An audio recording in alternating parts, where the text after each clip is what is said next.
The microphones. Oh, would you like to stay, sir? Sorry, this is really free flowing.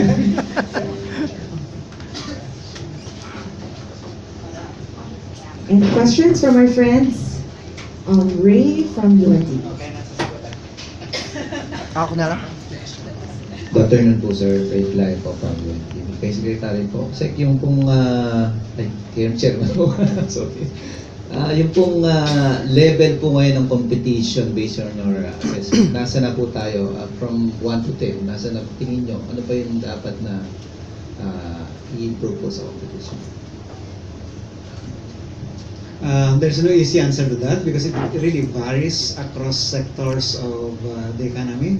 Some are really more challenging than others.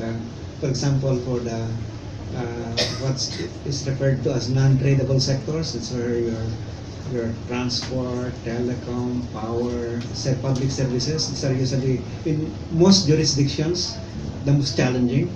The second ones for the tradable sectors like manufacturing, there are also areas of problematic areas in some sectors, but there usually the industries where you have problems or the structures are oligopolistic or duopolistic, you may have potential abuse of dominance problems. Just to add to what Chairman just mentioned, there's actually a global competitiveness index which is computed by the World Economic Forum, and based on the latest study, out of 138 economies, the Philippines was ranked 99. Ranked 99 in terms of an indicator called product market efficiency, which more or less is what captures competitiveness. So, kasama din po dito sa product market efficiency ang pagkakaroon ng halimbawa isang competition policy. Ang problema po nung in-estimate po nila ito, wala pa yung PCC. So ito po yung more or less baseline conditions ng competitiveness bago po naitayo ang PCC. So hindi po masyadong mahusay, but ito po yung kinaharap namin. Of all the sector, ano po yung sa tingin nyo unahin dapat, ito yung pinakamababa yung competition, o parang monopoly nito, wala itong competition. Ano po yung pinaka? This is a country level assessment. So as to what exactly those sectors are a little bit problematic, yan po ay pinag-aaralan pa namin at this point. Yun po sa 2 years na nakaraan, sa tingin niyo po tama na yung binigay na talugid sa mga kumpanya para makapaghanda para sumunod po sa inyong sa PCA?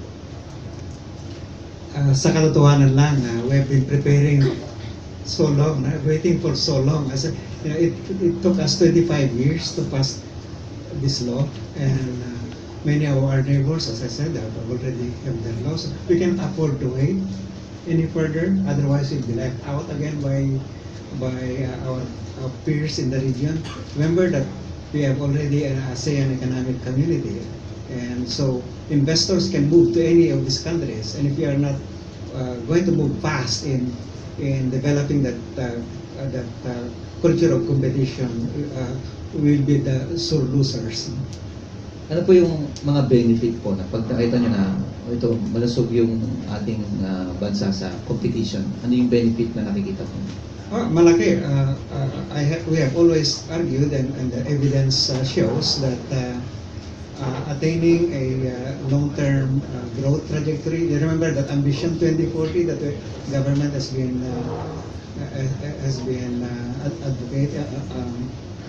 using as a long-term vision for the next 40 years.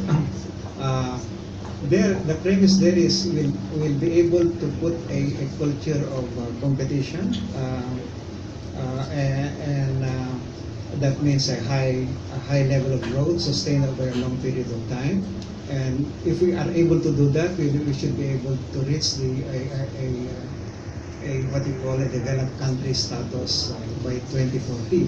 That's a lot of work to be done, including infrastructure development, getting our competitive environment more conducive to investors and consumers.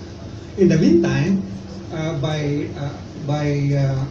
adopting, building a culture of competition, consumers should be able to immediately benefit from the efforts through lower prices, through better quality of goods and services, higher variety of goods and services offered by the markets. In that way, you can promote consumer welfare, public welfare, and at the same time, build a long-term foundation for sustainable development. You mean to say, sir, na we're expecting a significant drop on prices of commodities?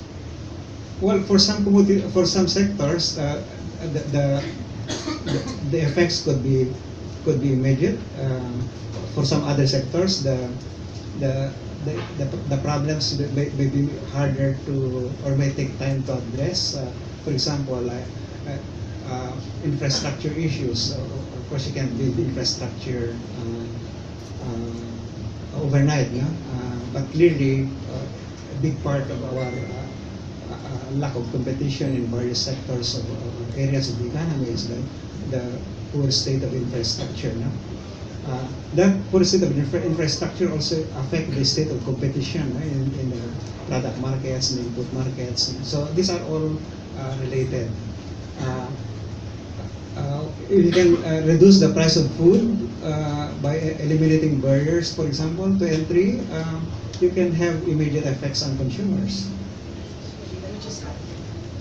Katulad po nung nabanggit ni Chairman kanina, ang cartel po o yung price fixing ay isang seryosong paglabag ng batas. Ngayon po, kapag may cartel, ang nangyayari po dyan, nagkakaroon ng cartel markups. So prices are higher than the competitive levels. And many studies have shown that the range of those cartel markups are somewhere between more or less 20 to 30%. Nabanggit po nga ni Chairman na binuksan na po namin ang kaso patungkol sa semento.